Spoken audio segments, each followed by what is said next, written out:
The Assembly will hear a statement by His Excellency Charles Michel, Prime Minister of the Kingdom of Belgium. May I request protocol to escort His Excellency. I have great pleasure in welcoming the Prime Minister of the Kingdom of Belgium. I invite him to address the General Assembly. Madame la Présidente, Madam President of the General Assembly, Secretary General, heads of state and government, Your Excellencies, heads of delegations, ladies and gentlemen. The only path that gives us hope for a better future for all of humanity is cooperation and partnership. These words were spoken by Kofi Annan from this very rostrum 17 years ago. At the beginning of our current century, we are now commemorating the end of the First World War in a context of exacerbated rivalry, economic tensions that are undermining mutual understanding and leading to frustration. Failures of dialogue and unilateral action back then led to sacrificed generations and led to horror, the horror of two world wars that took up half of the century with the terrors of the Holocaust. The courage and vision of the following generation then built a new world order based on values and rules, the birth of the European Union and the organization of the United Nations on the ashes of past horrors created hope for a better world. Since then, the EU has seen an unprecedented period of peace and security, a free economy based on fair competition, the freedom of movement, the establishment of social, environmental standards. These are just some of the solid achievements that have been made.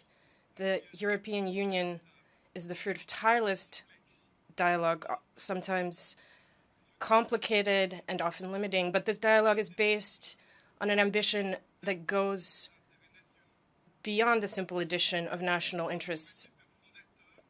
This ambition is the promise of the founding fathers: freedom, the dignity of every citizen, a rule of law, and democracy. And it is these pillars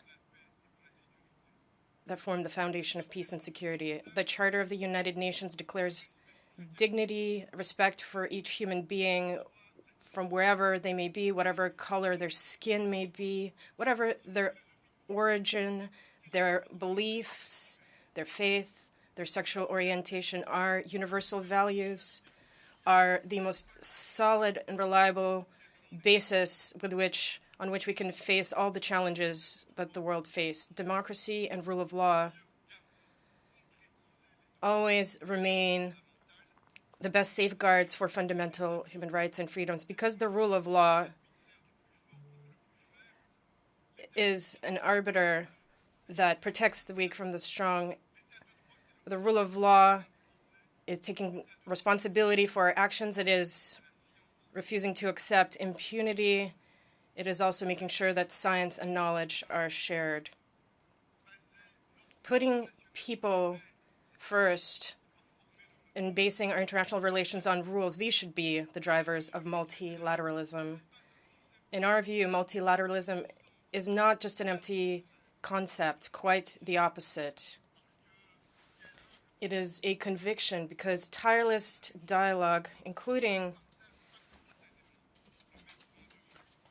with those with whom our opinions differ, this dialogue is key. Multilateralism is cooperation, negotiation. It is a battle of ideas and arguments rather than a battle of arms. Multilateralism is a rejection of violence. We must therefore remain committed to building a more just world, one that is more sustainable.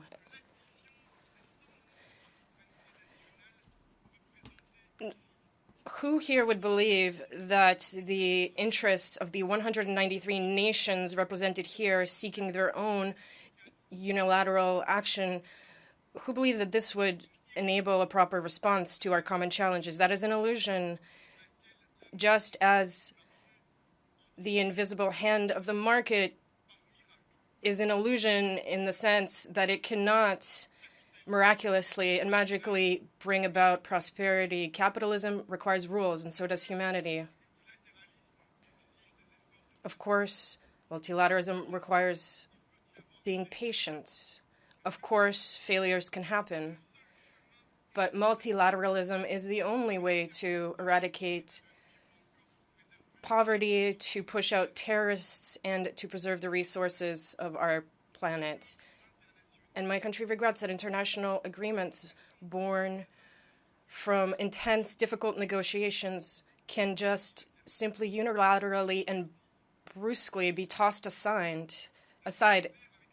In just a few months, the nuclear agreement with Iran, trade agreements, and the Paris Agreement on climate change were, in fact, broken by a signatory party. Trust and cooperation between sovereign nations implies respect for promises and commitments that have been made, and history has always shown that the principle of might is right does not protect anyone. Quite the contrary. The most lasting solutions are always those that are balanced and broadly accepted. Iran, as we know, was on the brink of acquiring nuclear weapons, and negotiations, as we know, were long and difficult. In order to achieve a compromise and overcome trust, mutual courage was required to overcome the deep hostilities that existed. And we know that this agreement is not comprehensive because it does not cover Iranian ballistic missile. However, we know that IAEA inspections confirmed that Iran was complying with its commitments. So should this treaty be scrapped just because it's imperfect? Or on the contrary, should we not open up a new chapter of multilateral negotiations in order to complete and to improve it? Ladies and gentlemen, unilateral acts, brutal, unpredictable acts, make the world more dangerous. They create imbalances. They lead to frustrations and even conflict. Dialogue and negotiation with mutual respect, however, make us stronger. They help us find agreements and achieve more results. For 70 years now, the Organization of the United Nations has been working in a determined fashion to improve the world based on shared fundamental values, identifying challenges, developing strategies, and above all, acting. That is our duty. Our organization possesses immense potential. And here I'd like to commend the intelligent, tireless, energetic work of our Secretary General, Antonio Guterres. Madam President, ladies and gentlemen, my country, Belgium, throughout its entire history, has been committed to acting in the favor of peace and building consensus. Bolstered by this conviction,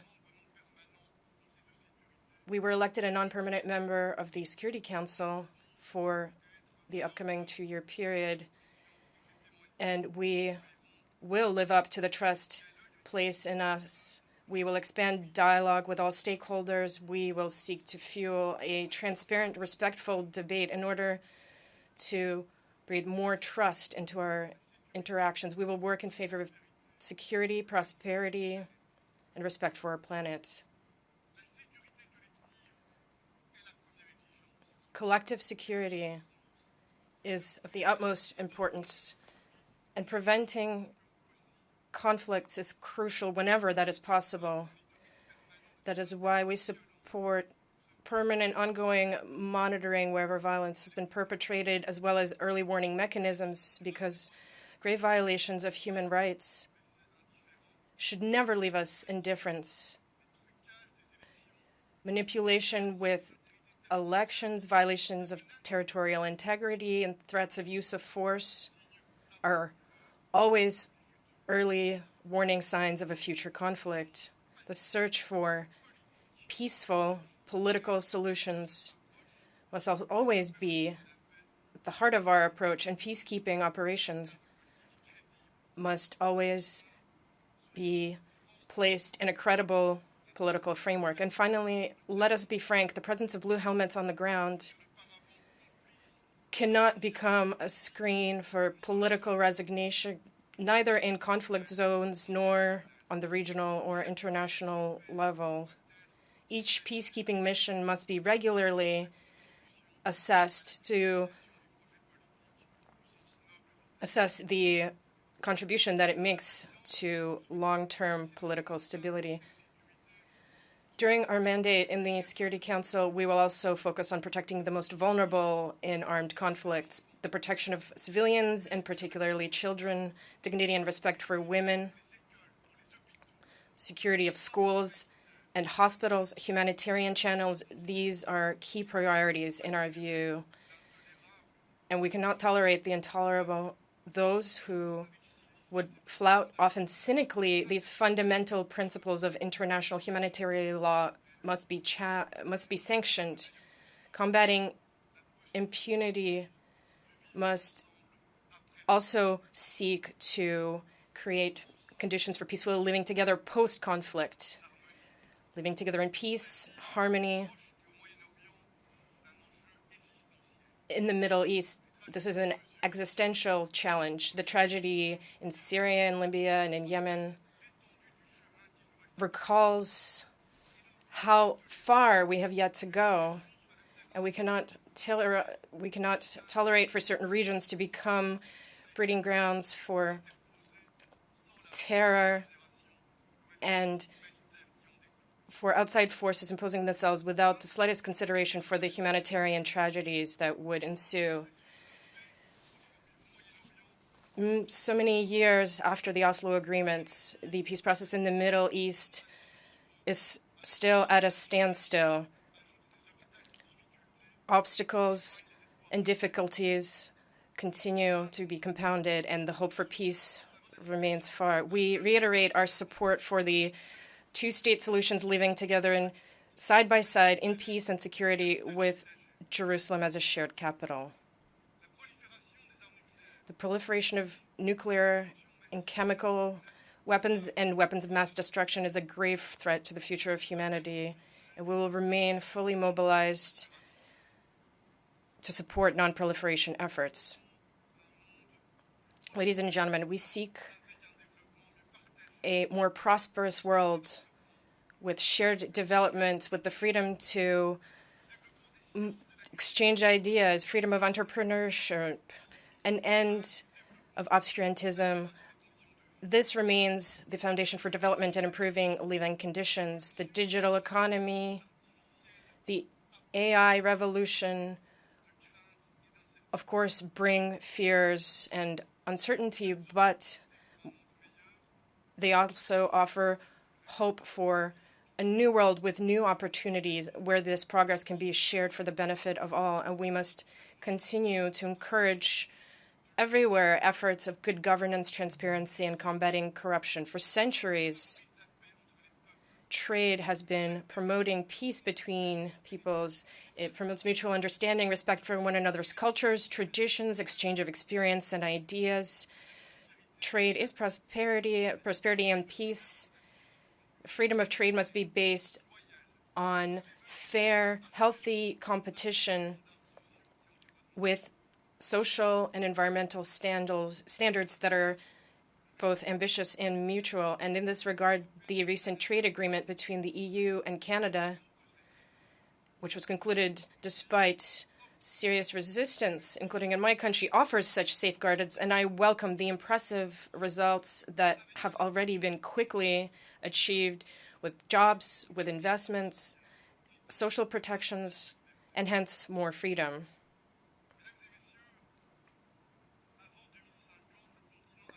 Ladies and gentlemen, by 2050, the African continent will have 2.5 billion inhabitants. So 1 in 4 human beings will be African. For a long time now, my country has called for a new partnership, a more comprehensive, dynamic, and ambitious partnership with the African continent. We know how much extraordinary potential Africa possesses: energy, agriculture, infrastructure, the digital sphere. They offer a wealth of opportunities for the future. And here I'd like to launch a heartfelt appeal for a Europe-Africa alliance, a solid, lasting alliance for the development of our continents, for the benefit of our people, for investments, for trade, for jobs in Africa and in Europe. To our African friends, I would like to say, let us turn over a new leaf. The antagonisms of the past, old wounds, let us move beyond that. Let us move beyond guilt, nostalgia. And above all, let us move beyond charity, which may have good intentions, but also brings humiliation. We need strategies that are based on relations of equality, respect for our citizens, democracy. In 10 years, if we want, in 10 years, over 10 years, we could build a space of prosperity that would be unprecedented. And so I call for an ambitious free trade agreement between the continents and a win-win comprehensive partnership. Madam President, ladies and gentlemen, the 2030 Agenda outlines the path towards a better, fairer world, including the eradication of poverty, access to healthcare, education, gender equality, combating climate change. The only possible option to achieve this is ownership and mobilization across the world. All of us, at all levels, let us make decisions and let us act. There is a sense of urgency, and we need results. Results are essential. Ladies and gentlemen, dear colleague, climate change knows no borders. Natural resources are limited, and the number of people on the planet continues to increase. The obstinacy of some in denying the reality of climate change is similar to the obstinacy of those in the past who claimed that the world is flat. We cannot continue to exploit hedonistically our precious natural resources, our oceans, our biodiversity, the quality of our air, our precious goods that must be treasured, that must be respected. Natural disasters continue to become even more large in scale and deadly. In India, in Kerala, we have been seeing floods of an unprecedented scale that have already put an end to the lives of some 450 people and led to 1 million others displaced and currently without a home. The deleterious impacts of climate change will cause and will aggravate conflict. In West Africa, for example, access to potable water breeds increasing tensions between farmers and pastoralists. In the face of this existential threat for our children, we must assume shared responsibility. We cannot achieve anything alone, but we can do everything together. The Paris Agreement on climate change must be implemented. We must, of course, do away with our usual habits and adopt new habits, because it is the future of humanity that is at stake. Ladies and gentlemen, at all times throughout history, human beings have been on the move. The countries that host us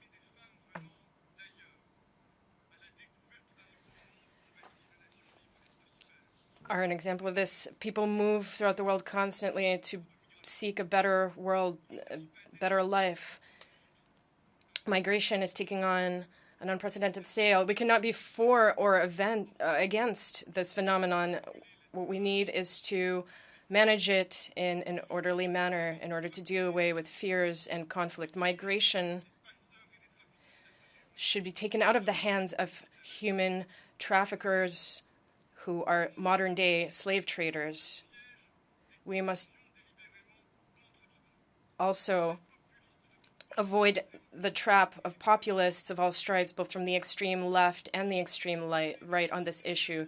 My country will continue fulfilling its obligations to humanity.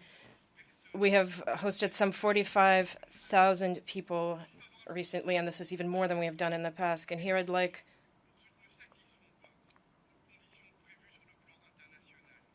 to emphasize that time has come to think for orderly legal mechanisms for international migration.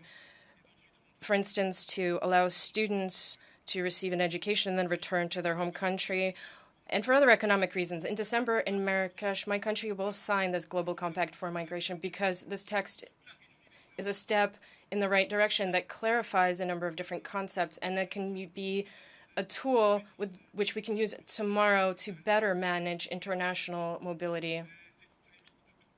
And finally, extremists of all stripes and human traffickers are currently taking advantage of migration issues and exploiting them for either political or purely financial gains. Madam President, ladies and gentlemen, to conclude, peace is our most important asset.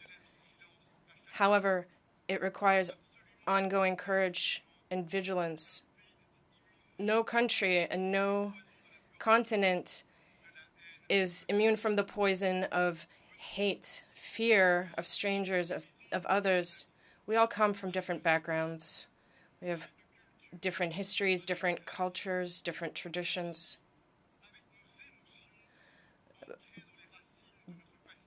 But also our emotions rooted in the past. And memory must lead us to better thinking going forward. Memory should mobilize us to move forward and meet the challenges of this century. These challenges have no borders. Combating terrorism, climate change, eradication of poverty. No country alone, no matter how powerful economically or politically, can overcome these challenges by itself. Going beyond our numerous differences, we share our common humanity. Every human being, through the sheer fact of their birth, must be free, must have their dignity recognized and respected. This is a cardinal value and a precondition for the world to continue moving forward towards more hope and more optimism. And the method we propose is faith in multilateralism that is committed, energetic. We reject all forms of inaction and resignation because we believe that right and order will overcome violence, tolerance will overcome selfishness, knowledge will over obscurantism, and respect of others over hate and fear. This is the credo and motto of my country. Belgium is a reliable, loyal, determined partner. We spare no efforts in favor of a safer, sustainable, and more just world. I thank you. On behalf of the General Assembly, I wish to thank the Prime Minister of the Kingdom Belgium for his statement just made, and I request protocol to escort His Excellency. The Assembly will hear a statement by His Excellency Benjamin Netanyahu, Prime Minister, Minister for Foreign Affairs, Minister for the Economy, Minister for Communications, and Minister for Regional Cooperation of the State of Israel. May I request protocol to escort His Excellency. I have great pleasure in welcoming the Prime Minister of Israel. I invite him to address the General Assembly.